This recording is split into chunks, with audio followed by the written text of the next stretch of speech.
Alors, ce matin, j'aimerais prendre ce verset qui est affiché là, de 2 Corinthiens, mais on ne le lit pas ici dans la version seconde, c'est la version Darby.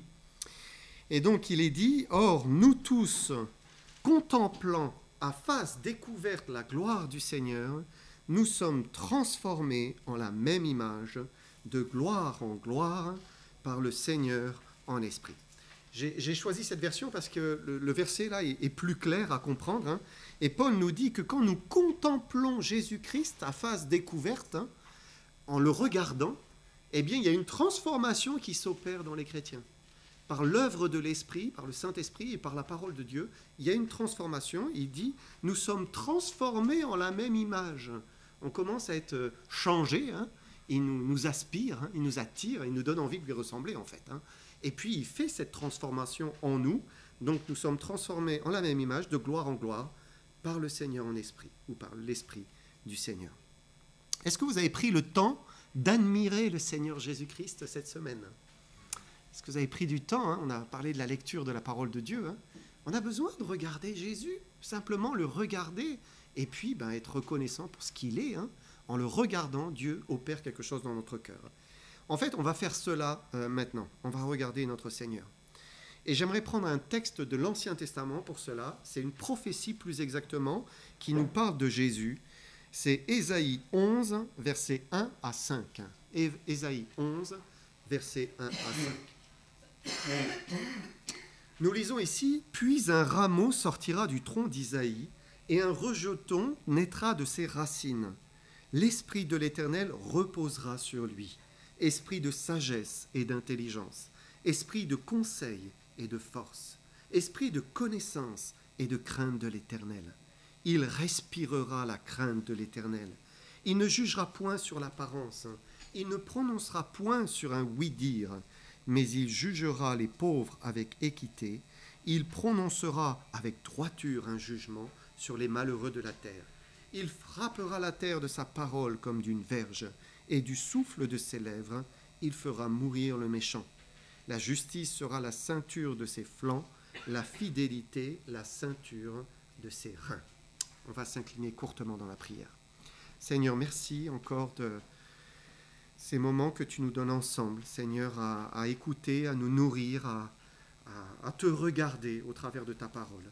Seigneur, que tu veuilles encore nous bénir. Sans cesse, nous venons à toi, Seigneur, parce que tu es celui, Seigneur, qui agit, qui nous parle, qui nous transforme, qui nous attire vers toi. Et Seigneur, bénis-nous encore aujourd'hui, s'il te plaît.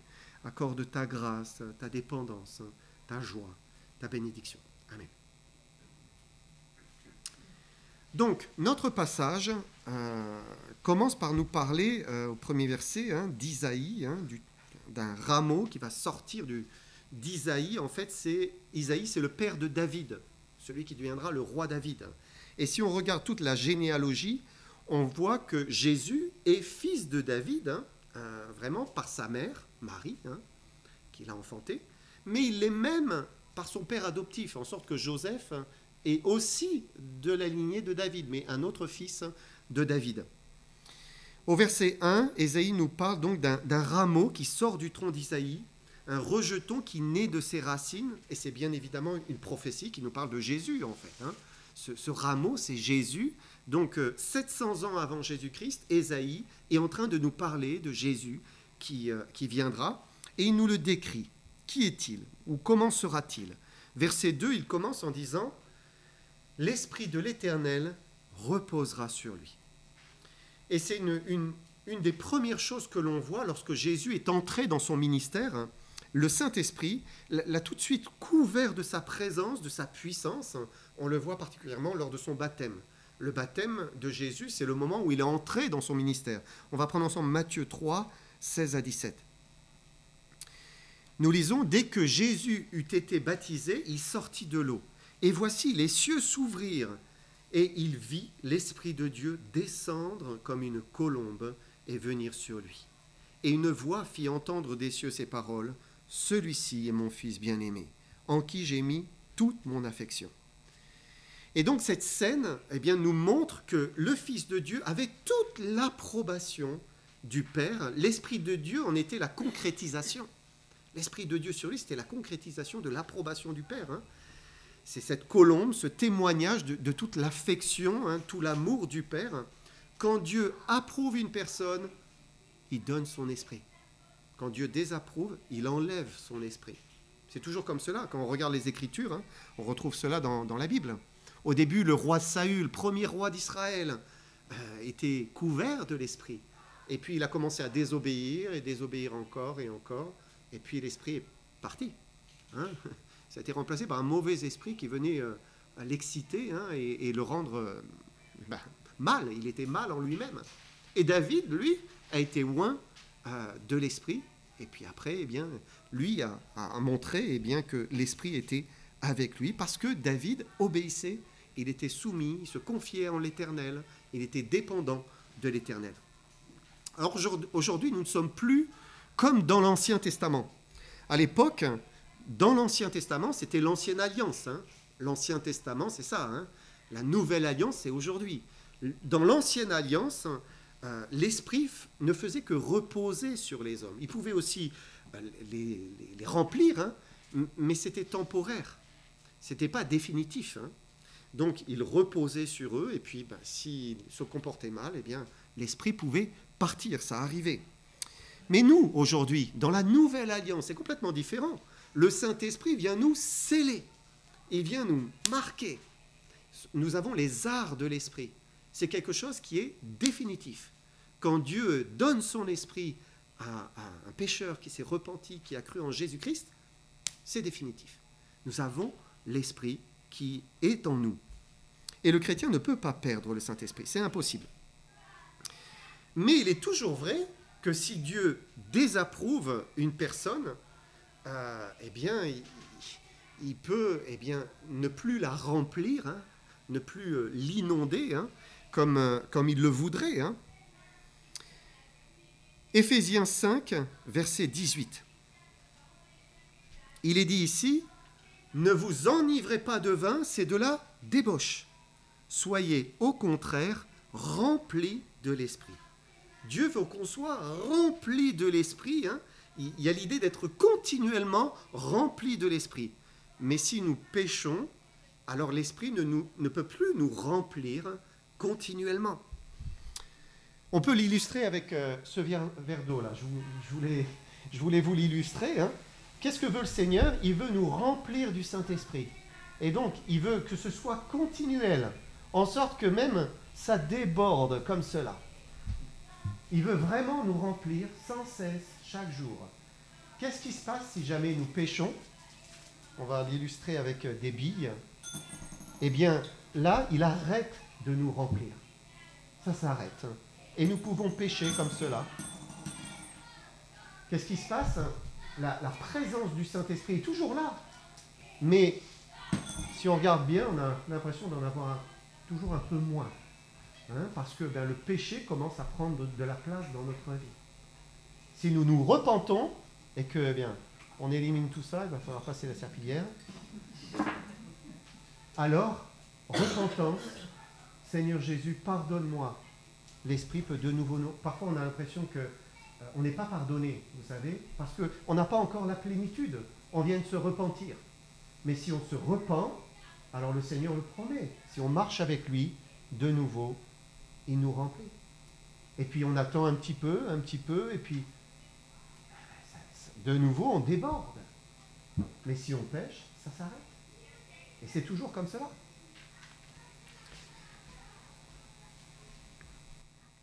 Pour Jésus, il a tout de suite été revêtu de l'Esprit. L'Esprit reposait sur lui. Littéralement, le terme signifie que l'Esprit s'est établi sur Jésus. Il est resté sur lui durant tout son ministère. Parce que Jésus faisait toujours ce qui lui était agréable. Alors bien, l'Esprit l'enveloppait, le remplissait, l'imprégnait. Voilà. L'homme Jésus était rempli du Saint-Esprit. Et avec cet esprit, qu'est-ce qu'avait Jésus? Le texte nous le dit. On va prendre Ésaïe 11.2. L'Esprit de l'Éternel reposera sur lui, esprit de sagesse et d'intelligence, esprit de conseil et de force. esprit de connaissance et de crainte de l'Éternel. D'abord, la sagesse, l'intelligence. La sagesse, c'est la capacité pratique de prendre les bonnes décisions, les décisions justes. C'est très pratique. La sagesse, elle est liée à l'action, aussi à l'expérience. Par exemple, on dit que voilà, au bout d'un certain âge, on commence à avoir de l'expérience. C'est très pratique. Et cette sagesse, c'est aussi un don de Dieu. On l'a bien sûr vu avec le roi Salomon. Il a demandé au Seigneur, donne-moi la capacité de pouvoir bien gérer tout ton peuple. Et Dieu l'a rempli de la sagesse. Et pour nous chrétiens, Dieu nous dit, Jacques 1,5, il nous dit, si quelqu'un d'entre vous manque de sagesse, qu'il la demande à Dieu, qui donne à tous simplement et sans reproche, et elle lui sera donnée. C'est quand même merveilleux ça. C'est quel changement par rapport à quelqu'un qui n'a pas le Seigneur. Quand on a le Seigneur, on ne sait pas quelle décision prendre, on est là, on manque de sagesse. On peut dire, Seigneur, aie pitié de moi, donne-moi la sagesse de prendre la bonne décision, de savoir ce qu'il faut faire. Et Dieu dit qu'il la donnera, mais qu'il la demande avec foi, sans douter, car celui qui doute est semblable à, comme une coquille de noix sur la mer, emportée à droite, à gauche. Non, par la foi, Seigneur, tu l'as dit, je le crois, donne-moi ta sagesse, pour que je puisse prendre la bonne décision, que je ne me trompe pas, s'il te plaît. Et c'est un cadeau divin, une bénédiction qui vient de Dieu. Combien de fois on est devant quelque chose, on se dit, mais qu'est-ce que je fais? Qu'est-ce que je fais? Crions à Dieu. La bénédiction vient de l'Éternel. Et puis, il parle de l'intelligence. L'intelligence, c'est autre chose, c'est une compréhension, c'est un discernement, c'est une capacité à relier les idées ensemble, finalement. Par l'intelligence, on analyse, on interprète, on peut comprendre les causes aussi, causes profondes. Et si la sagesse est pratique, l'intelligence, elle est plutôt analytique. On essaye de comprendre. Pour le dire simplement, la sagesse permet de prendre des bonnes décisions dans la vie et l'intelligence permet de savoir pourquoi, en fait. Pourquoi une chose est juste et l'autre ne l'est pas. Pourquoi faire cette chose plutôt que cette autre. Et Dieu donne ses qualités. Bien sûr, comme je le disais, la sagesse, c'est quelque chose qui peut croître par l'expérience. Et l'intelligence, elle se développe aussi par la réflexion. Mais il est possible aussi de trouver des personnes très intelligentes et dépourvues de sagesse. Dépourvues de sagesse. C'est curieux, mais c'est une réalité. Dieu peut aussi obscurcir complètement le jugement d'une personne. Et pourtant, on se dit, mais comment elle a pu faire une telle chose? Mais parce que Dieu empêche et bloque, ou il peut éclairer. Il peut laisser une personne partir vers des décisions stupides, ou au contraire, la conduire vers des décisions qui sont pleines de sagesse. Et Jésus, en tant qu'homme, a été couvert de cette sagesse, de cette intelligence, exactement comme Dieu l'a fait, ou l'avait fait dans le passé, dans l'Ancien Testament. On va prendre un passage dans l'Exode, Exode 3, versets 1 à 5. Il est dit, c'est ça, je me suis trompé. J'avais un doute tout à l'heure, mais... alors, c'est peut-être Deutéronome, excusez-moi.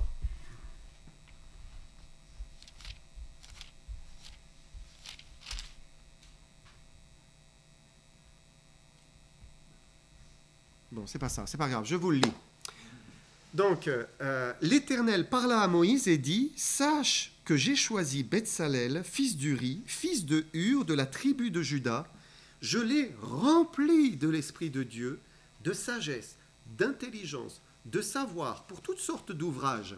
Je l'ai rendu capable de faire des inventions, de travailler l'or, l'argent, l'airain, de graver les pierres à enchâsser, de travailler le bois et d'exécuter toutes sortes d'ouvrages. » Là, on est devant la construction du tabernacle. Le tabernacle, c'était la tente, une grande tente, qui était le lieu où Dieu avait choisi de résider, au milieu de son peuple. Et donc il fallait préparer cette tente, hein, et Dieu, eh bien, veut que tous les ustensiles, toutes les dimensions, les caractéristiques de cette tente soient parfaites, que ce soit vraiment comme il le veut. Alors, eh bien, Dieu a rempli certains hommes de l'Esprit de Dieu et de sagesse et d'intelligence et d'habileté, hein, pour réussir à faire ces choses. C'est le même esprit qui est venu sur Jésus, hein. Exactement le même esprit, le Saint-Esprit. Jésus, en tant qu'homme, savait toujours quelle était la bonne décision à prendre. Toujours. Il discernait immédiatement, eh bien, ce qui était bien, mal, juste, injuste, hein. L'Esprit lui donnait en tant qu'homme la pensée de Dieu, de son Père. C'est pour cela qu'il était dans une dépendance, hein, constante avec son Père. Il savait exactement, eh bien, ce qu'il fallait faire ou pas. Et c'est exactement ce que Dieu veut faire avec nous.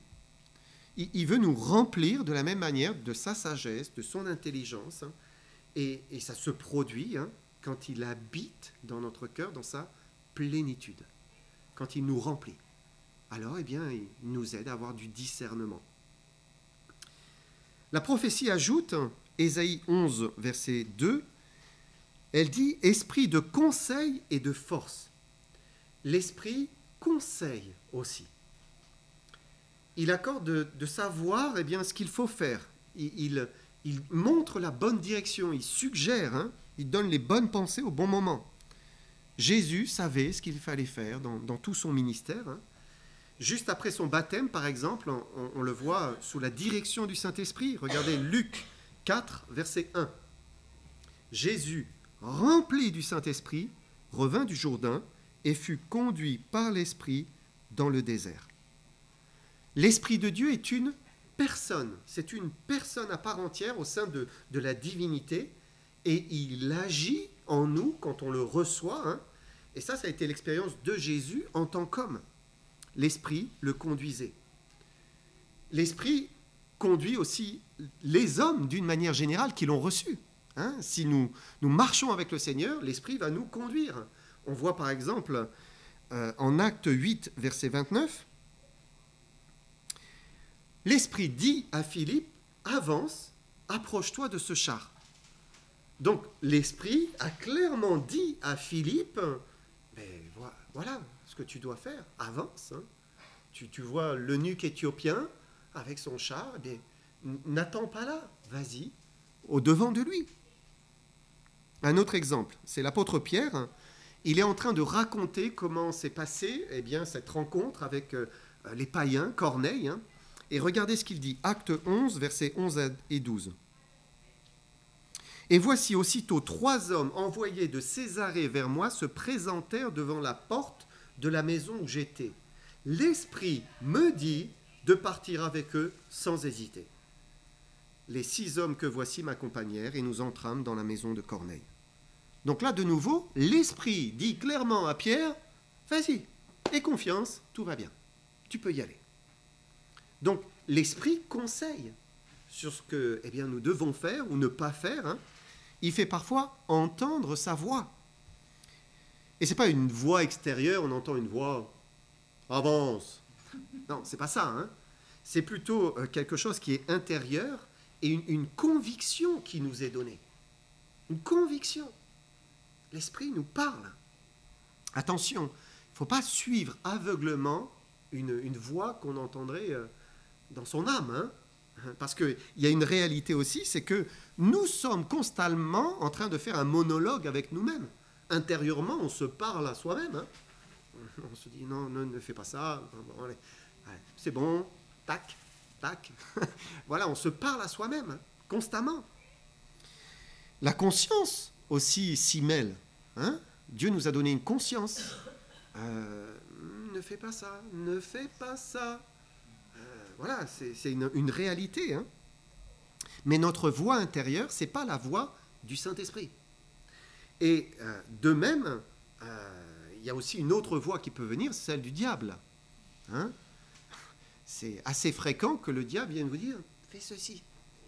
Et si vous êtes là à vous fier à tout ce que vous entendez, hop, et vous êtes parti dans la mauvaise voie, hein. mauvaise direction, hein. Il se fait passer pour l'Esprit de Dieu. Donc il faut être prudent quand il s'agit de chercher ce qu'il attend de nous. Mais quand le chrétien marche avec Jésus-Christ, quand il est rempli du Saint-Esprit, alors l'Esprit va le conduire. Il va le pousser, il va l'arrêter, il va le conseiller, en sorte qu'il va savoir ce qu'il faut faire. Il y a un verset dans l'Ancien Testament, c'est le psalmiste qui dit « Tu me conduiras par ton conseil, puis tu me recevras dans la gloire. » Tu me conduiras par ton conseil. Dieu veut nous conseiller par son esprit. Mais l'esprit qui était sur Jésus, c'était aussi un esprit de force. Et le terme employé ici en Ésaïe est lié à la victoire, aux exploits, à la vaillance.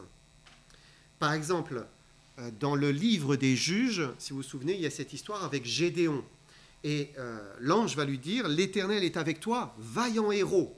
Eh bien, c'est le même mot, hein, cette vaillance, hein, cette force, parce que l'Esprit de Dieu est celui qui donne la force intérieure, le courage, la puissance dans ce sens-là. Je fais juste une petite parenthèse pour ceux qui aiment bien sonder les textes. Hein, on a traduit ce mot hein, hébreu dans la Septante. La Septante, c'est une version grecque de l'Ancien Testament par ikus. Et en grec, ça signifie force, vertu, puissance. Mais ce n'est pas la puissance qui se manifeste à l'extérieur, hein, comme la puissance des miracles. C'est quelque chose qui se manifeste à l'extérieur. Mais c'est plutôt une puissance intérieure, une force intérieure. Celle qui nous parle davantage des ressources, de l'endurance, de la force physique ou intérieure. Il y a un mot en grec hein, pour la puissance extérieure, c'est dynamis, hein, la dynamite. Hein. L'Esprit de Dieu nous remplit de force, d'amour et de sagesse. Là, c'est dynamis, la puissance. Hein. Et l'Esprit de Dieu est aussi une puissance dans ce sens-là. Ce sens-là. Mais pour notre passage d'Ésaïe, eh bien, ça nous parle davantage de la capacité intérieure, de la force morale, du courage, de la vaillance. Jésus allait être revêtu de cet esprit qui l'amènerait à ne pas faillir et à traverser Gethsémanée, à vivre son arrestation, à vivre les coups, l'humiliation et finalement à endurer la crucifixion pour nos péchés. Et ce qui est merveilleux, c'est que cet esprit de force, c'est le même qui vient nous remplir, nous aussi. Donc, Dieu veut nous donner son esprit pour nous rendre capables d'endurer les difficultés. Quelles sont les difficultés par lesquelles nous passons? Dieu nous donne son esprit, il veut qu'on les endure avec lui. Il va nous donner aussi par l'esprit la force de supporter ce qui nous fait souffrir. Il veut nous aider à traverser notre épreuve. Et on en a la force. J'en ai la force, vous en avez la force. Si nous nous confions dans le Seigneur, nous le laissons nous remplir, il nous donnera la force de traverser. Et on supportera cette épreuve. Ésaïe 11, 2. Le prophète ajoute « Esprit de connaissance et de crainte de l'Éternel ». Et l'Esprit a permis à Jésus d'être rempli, on peut dire dès son enfance, de la connaissance, de la crainte de l'Éternel. Et la crainte, c'est bien sûr pas la peur, c'est pas la frayeur de Dieu, c'est pas l'idée de trembler devant Dieu, mais c'est plutôt le respect de Dieu, la révérence, une soumission volontaire. Et le fait de vivre en étant pleinement conscient de la présence de Dieu. Quelqu'un avait dit un jour, un vif sentiment de la présence de Dieu. Ça, on a un vif sentiment, on sait qu'il est là. On ne veut pas lui déplaire. Le verset 3 dit juste après, « Il respirera la crainte de l'Éternel ». D'autres traductions disent, « Et son plaisir sera la crainte de l'Éternel ». Et il y a l'idée que la crainte de l'Éternel faisait partie de lui, de Jésus. Il en était profondément pénétré, tout autant qu'un souffle d'air nous pénètre. Eh bien lui, il était rempli de cette crainte qui le pénétrait, la crainte de l'Éternel.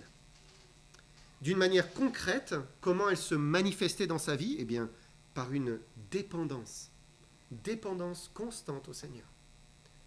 Un désir constant de faire sa volonté, de l'honorer, de lui plaire, de le servir. Parce que cette crainte engendre toujours de l'amour et du service. C'est ce que disent les Écritures. Regardez Deutéronome 10, verset 12. Maintenant, Israël, que demande de toi l'Éternel ton Dieu, si ce n'est que tu craignes l'Éternel ton Dieu, afin de marcher dans toutes ses voies, d'aimer et de servir l'Éternel ton Dieu, de tout ton cœur et de toute ton âme. Donc, la crainte de l'Éternel, elle conduit à la fidélité, à l'amour et au service. C'est quelque chose qui découle naturellement de ce respect que l'on a pour Dieu. Voilà, quand on le respecte comme cela, on le craint comme ça, on ne peut pas faire autrement. Ça sort de notre cœur. Ésaïe continue, verset 3, il dit « Il respirera la crainte de l'Éternel, il ne jugera point sur l'apparence, il ne prononcera point sur un oui-dire. » Là, on voit le caractère de Jésus. Il ne jugeait pas sur la première impression. Vous savez, des fois, on a une première impression. Hein. Il ne jugeait pas comme cela. Il ne jugeait pas sur l'apparence extérieure. Il ne se fiait pas non plus à une rumeur, un oui-dire. Hein. Et c'est quelque chose que nous avons vu lors de sa première venue. Hein. Il n'a jamais eu honte de personne. Hein. Des gens qui n'avaient pas une belle apparence, mais il les accueillait, hein, comme s'ils étaient comme tous les autres. Hein. Il n'avait pas un mouvement de recul face à la misère, la pauvreté, la maladie ou n'importe quoi. Vous savez, parfois, on peut avoir, nous, un mouvement de recul. Quand on est surpris par une personne que l'on croit, je ne sais pas, qui ne se lave pas, qui n'a pas une belle apparence, qui n'est pas de notre niveau social, qui n'est pas comme nous. Je me souviens d'une sœur, il y a très longtemps, qui avait partagé, c'était il y a longtemps, hein, mais elle s'était baladée dans Perpignan, et puis elle avait croisé une prostituée. Probablement, il n'y en avait pas beaucoup où elle habitait. Et il y a eu comme un sentiment de souillure, de saleté. Et après, elle s'est repentie. Et elle en a témoigné en disant, mais j'étais vraiment honteuse. Je me suis sentie honteuse. Jésus n'était pas comme cela. Ça ne veut pas dire qu'il était complaisant, hein, avec le péché, hein, mais il ne jugeait pas sur l'apparence, comme le faisaient les pharisiens. Vous vous souvenez, hein, dès qu'une femme impure ou quelqu'un d'impur venait à Jésus, les pharisiens tout de suite disaient, oh là là, comment lui il peut, hein? Jésus ne faisait pas ça. Lui ne jugeait pas de cette manière. Il se laissait approcher, il se laissait toucher, il ne jugeait pas sur l'apparence. Comment jugeons-nous les gens qui sont autour de nous? Est-ce que nous sommes prompts à sortir le glaive et avoir un jugement?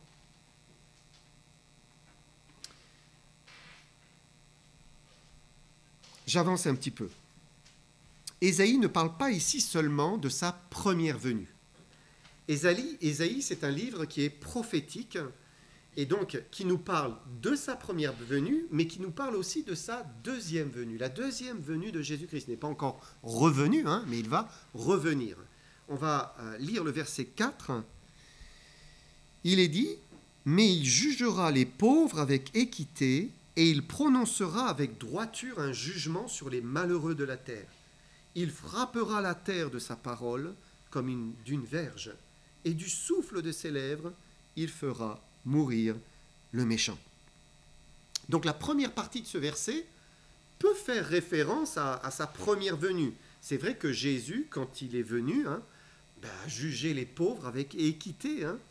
Il a eu égard aux malheureux de la terre de Galilée, on peut dire.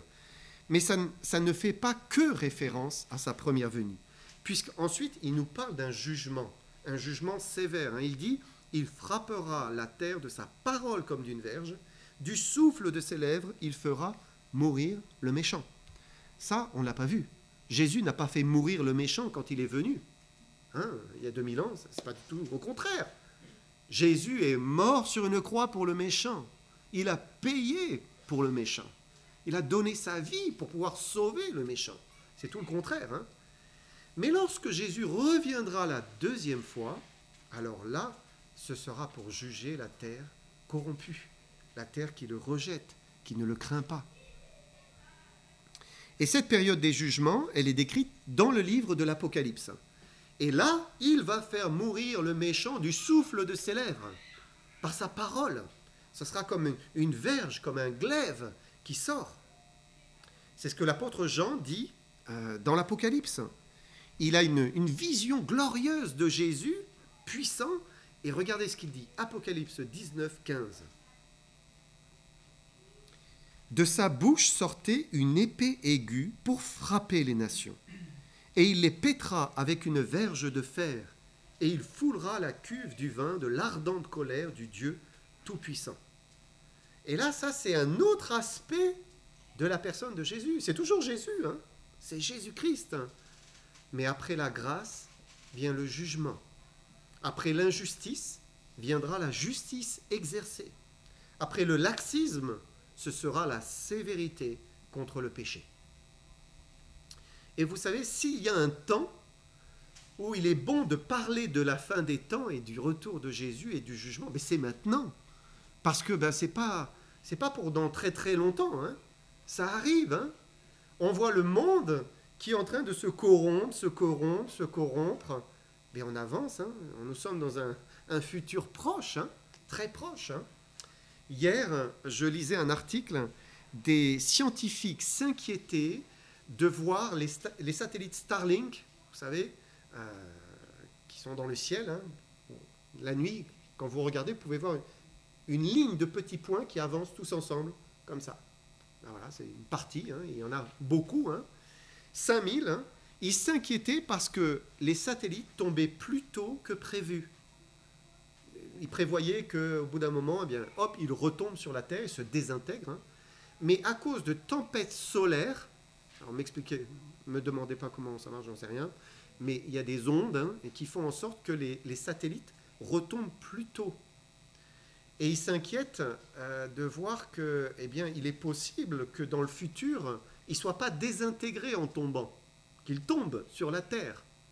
Alors il y en a 5000 aujourd'hui, ils prévoient d'en envoyer 30 000, sans compter la Chine, qui prévoit d'en envoyer aussi, qui voudrait son propre réseau dans le ciel.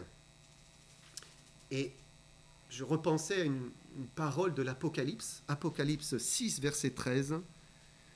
Donc c'est la période des jugements. Les étoiles tombèrent, les étoiles du ciel tombèrent sur la terre, comme les figues vertes d'un figuier secoué par un vent violent. Vous savez, peut-être bien, c'est ça les étoiles là. Hein. Vous savez, Jean, quand vous lisez l'Apocalypse, il est en train de parler avec ses propres mots de choses qu'il ne connaît pas du tout. Hein. Il est dans le passé et il voit des choses du futur. Donc forcément, il ne sait pas comment le décrire. Donc il le décrit avec ce qu'il connaît. Il ne connaît pas les satellites. Il dit les étoiles. C'est une possibilité. Hein. Je ne vous dis pas que c'est parole de vérité, hein, mais c'est une interprétation qui mérite de réfléchir. Hein. Et nous sommes dans un futur qui est très proche. La prophétie continue.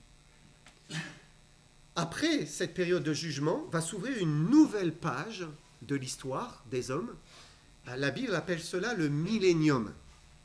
Et ce sera un temps particulier, un temps où Jésus-Christ va régner sur la terre. Ça paraît incroyable, hein? On se dit comment ça, Jésus-Christ revient, il règne sur la terre. Ça paraît fou, hein? Et pourtant, c'est ce que la Bible dit. La Bible dit qu'il reviendra comme il est venu la première fois, et il régnera sur la terre. C'est là où il régnera avec une verge de fer. Et ce sera un temps incroyable. Pourquoi ? Parce que la Bible dit que Dieu fera en sorte qu'il n'y ait plus de guerre, plus de conflits. On n'apprendra plus la guerre. Ce sera la paix et la justice sur toute la terre. C'est le millénium. On va prendre juste un passage d'Ésaïe. Ésaïe en parle beaucoup. Si vous lisez Ésaïe, pensez à cette période du millénium et vous allez découvrir, il en parle énormément. Ésaïe 2, versets 1 à 4. Prophétie d'Ésaïe, fils d'Amoth, sur Juda et Jérusalem. Il arrivera dans la suite des temps que la montagne de la maison de l'Éternel sera fondée sur le sommet des montagnes, qu'elle s'élèvera par-dessus les collines, et que toutes les nations y afflueront. Donc elles viendront rendre un culte à Jésus-Christ. Des peuples s'y rendront en foule et diront « Venez, montons à la maison de l'Éternel, à la maison du Dieu de Jacob, afin qu'il nous enseigne ses voies, et que nous marchions dans ses sentiers. Car de Sion, de Jérusalem, sortira la loi, et de Jérusalem la parole de l'Éternel. Il sera le juge des nations, l'arbitre d'un grand nombre de peuples. De leurs glaives, ils forgeront des hoyaux, et de leurs lances, des serpes. Une nation ne tirera plus l'épée contre une autre, et l'on n'apprendra plus la guerre. Vous savez que l'ONU a écrit ce dernier verset sur son siège à New York. Parce que c'est un rêve humain. C'est un rêve. Les armes se taisent, on n'apprend plus la guerre, mais ce n'est pas l'ONU qui y parviendra. C'est Jésus-Christ quand il reviendra. C'est lui qui amènera la paix sur la terre. Ésaïe prophétise beaucoup sur le millénium, ce temps de paix, de justice, qui ne sera possible que parce que Jésus sera le juge des nations, l'arbitre d'un grand nombre de peuples. Voilà, un temps merveilleux. Et de là, si on reprend notre passage d'Ésaïe 11, verset 5, dans ce temps-là, la justice sera la ceinture de ses flancs et la fidélité la ceinture de ses reins. Jésus-Christ appliquera la justice divine sur la terre. Un autre verset, « Heureux ceux qui ont faim et soif de justice, ils seront rassasiés. » Là encore, une parole qui nous parle du millénium par prophétie. Mais nous ne sommes pas encore au millénium. C'est juste devant nous. Alors en attendant, le Seigneur nous appelle à marcher avec lui dans ses pas. Il nous a montré ce qu'était un homme parfait, un homme qui plaît à Dieu. C'est une personne qui est remplie du Saint-Esprit, esprit de sagesse, d'intelligence, de conseil, de force, de connaissance, de crainte de l'Éternel.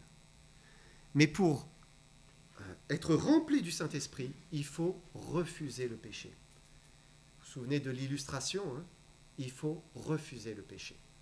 Si on demande pardon pour tout ce que nous pouvons faire qui ne plaît pas au Seigneur, on abandonne le péché, on y renonce, alors l'Esprit peut nous remplir. Et là, on déborde de lui. Il faut être des récipients propres, vides.